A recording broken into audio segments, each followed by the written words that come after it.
Class 10th इतिहास chapter number 1 के सारे ऑब्जेक्टिव क्वेश्चंस को इस वीडियो में हम देखेंगे।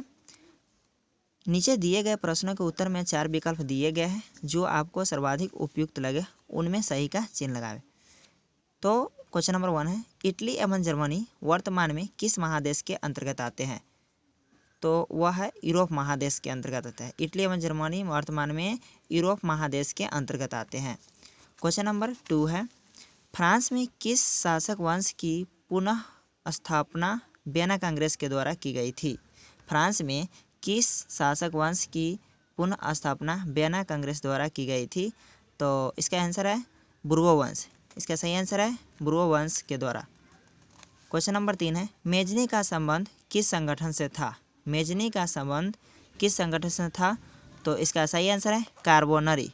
मेजनी का संबंध किस संगठन से था? तो कार्बोनरी के सदस्य से था। क्वेश्चन नंबर 4, इटली एवं जर्मनी के एकीकरण के विरोध, इटली एवं जर्मनी के एकीकरण के विरोध निम्न में से कौन था? तो ऑप्शन दिया भी है इंग्लैंड, रूस, ऑस्ट्रेलिया, प्रासा। तो इसका सही आंसर है ऑस्ट्रेलिया। क्वेश्चन नंबर 5, काउंट काबूर को विक्टर एमुनियल ने किस पद पर नियुक्त किया? काउंट काबूर को विक्टर एमुनियल ने किस पद पर नियुक्त किया? तो इसका सही आंसर है प्रधानमंत्री के पद पर। तो कौन किया? तो काउंट काबूर को विक्टर एमुनियल ने प्रधानमंत्री के पद पर नियुक्त किया।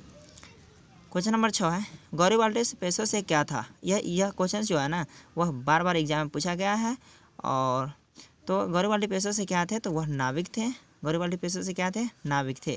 क्वेश्चन नंबर 7, जर्मन राइन राज्य का निर्माण किसने किया था? जर्मन राइन राज्य का निर्माण किसने किया था? तो इसका सही आंसर है नेपोलियन बोनापार्ट ने। जर्मन राइन राज्य का निर्माण किसने किया था? नेपोलियन बोनापार्ट ने। क्वेश्चन नंबर 8 देखेंगे, जलवेरिंग एक संस्था थी। जलवेरिंग एक संस्था थी तो वह किसकी थी? तो वह व्यापारियों की थी। जलवेरिंग एक संस्था थी व्यापारियों की। जलवेरिंग एक संस्था थी व्यापारियों की। क्वेश्चन नंबर 9, रक्त एवं लौह की नीति का अवलंबन, रक्त एवं लौह की नीति का अवलंबन किसने किया था? रक्त एवं लौह की नीति का अवलंबन किसने किया था? तो इसका सही आंसर है बिस्मार्क। रक्त एवं लौह की नीति का अवलंबन किसने किया था? तो बिस्मार्क ने किया था। क्वेश्चन नंबर 10, फ्रैंकफर्ट की संधि कब हुई? फ्रैंकफर्ट की संधि कब हुई? तो वह है 1871 ईस्वी में। फ्रैंकफर्ट की संधि कब हुई? तो 1871 ईस्वी में फ्रैंकफर्ट की संधि हुई। क्वेश्चन नंबर 11, यूरोप वासियों के लिए किस देश का साहित्य, यूरोप वासियों के लिए किस देश का साहित्य एवं ज्ञान विज्ञान प्रेरणा स्रोत रहा है? यूरोप वासियों के लिए किस देश का साहित्य एवं ज्ञान विज्ञान प्रेरणा स्रोत रहा है? तो वह यूनान देश के यूरोप वासियों के लिए साहित्य एवं ज्ञान विज्ञान का प्रेरणा स्रोत रहा है। क्वेश्चन नंबर 12, 1829 ईस्वी की एड्रियानोपुल की संधि किस देश के साथ हुई?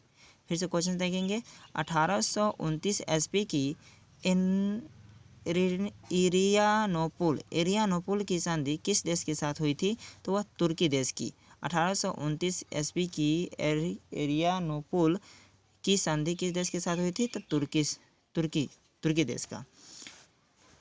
देखिए अगला नेक्स्ट है, निम्नलिखित में रिक्त स्थानों को भरे। तो डैश के युद्ध में एक महाशक्ति के पतन पर दूसरी यूरोप महाशक्ति जर्मनी का जन्म हुआ था। तो वह सेडॉन था। सेडॉन के युद्ध में एक ही महाशक्ति के पतन पर दूसरी यूरोपीय महाशक्ति जर्मनी का जन्म हुआ था। क्वेश्चन नंबर 2 है, सदावा का युद्ध डैश और डैश के बीच हुआ था। मतलब सदावा का युद्ध जो है वह किसके बीच हुआ था? तो वह ऑस्ट्रिया और प्रासा के बीच हुआ था। तो सदावा का युद्ध किसके बीच हुआ था? तो ऑस्ट्रिया और प्रासा के बीच हुआ था। क्वेश्चन नंबर 3, 1848 ईस्वी की क्रांति, फ्रांसीसी क्रांति ने, 1848 ईस्वी की फ्रांसीसी क्रांति ने डैश युग का भी अंत कर दिया।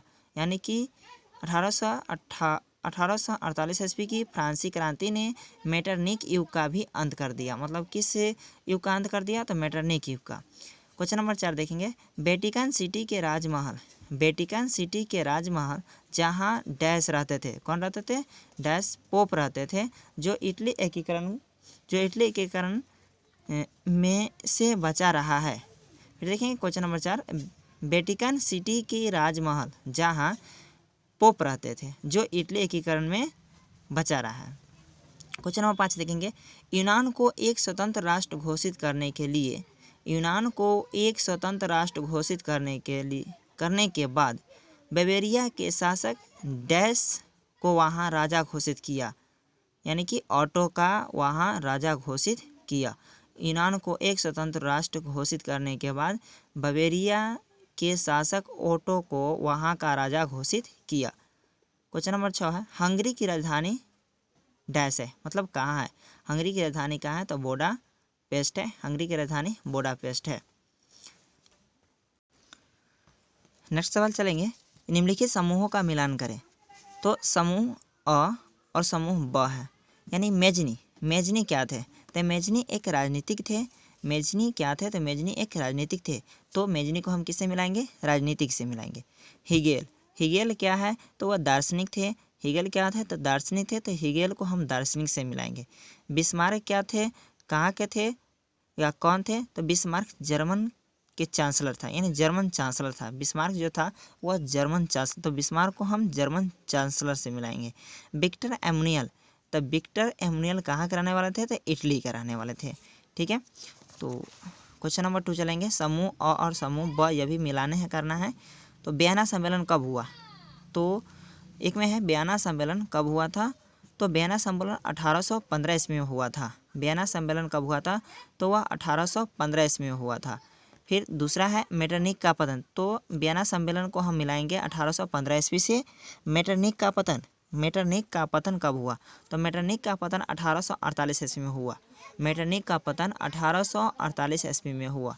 इटली का एकीकरण कब हुआ, तो इटली का एकीकरण 1871 ईस्वी में हुआ। इटली का एकीकरण 1871 ईस्वी में हुआ, तो हम इटली के एकीकरण को मिलाएंगे 1871 ईस्वी में। सिडॉन का युद्ध कब हुआ, तो 1870 ईस्वी में। सिडॉन का युद्ध कब हुआ, 1870 ईस्वी में। फिर आगे चलते हैं, आगे भी है समूह अ और समूह ब। कोसुद क्या थे, तो हंगरियन राष्ट्रवादी नेता थे। कोसुद क्या थे, तो हंगरियन राष्ट्रवादी नेता, तो कोसुद को मिलाएंगे हम हंगरियन राष्ट्रवादी नेता। एड्रियानोपुल की संधि कब हुई, तो 1829 में हुई थी, तो एड्रियानोपुल की संधि को मिलाएंगे 1829 ईस्वी को।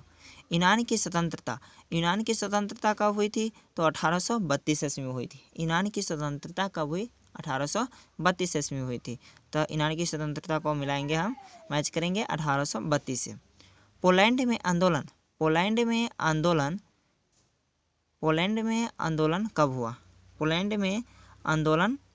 कब हुआ, तो वह हुआ 1863। तो इस जो चैप्टर में पूरा अगर अच्छा नंबर लाना है, अच्छे मार्क्स से अगर पास करना है, तो पूरा का पूरा ऑब्जेक्टिव, ये नहीं कहिए कि हम चारों ऑब्जेक्टिव इंपॉर्टेंट है यही 4 को आएगा, ऐसा बात नहीं है। कि पूरा शुरू से अंत तक जो भी है ऑब्जेक्टिव वह अच्छी तरह से याद करें, तो अच्छा नंबर आएगा, अच्छे मार्क्स से आप लोग पास होइएगा। Thank you.